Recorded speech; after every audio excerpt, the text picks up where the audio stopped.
How to view WhatsApp status without them knowing. What's up everyone, welcome to another tutorial. In today's video, I'm going to be taking you through a step-by-step guide on how you can easily view WhatsApp status from your contacts without them knowing. But before getting started, make sure to head down below to give this video a like and subscribe to the channel. Now let's get into the video.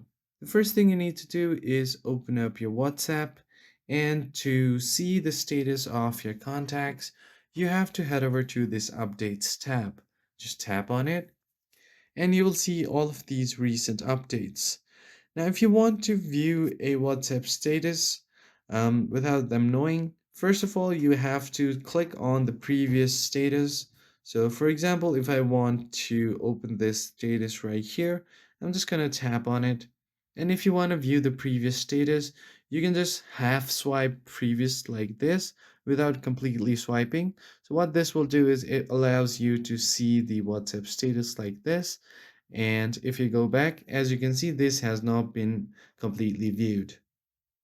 So just tap on the status you have viewed and swipe like this, and you will easily be able to see the WhatsApp status posted by your contact. Now, if you release it and go back, they won't know that you have viewed their status because the green circle is still around their status. So that's pretty much it. If you found it helpful, hit like, share, and subscribe. I'll catch you on the next one.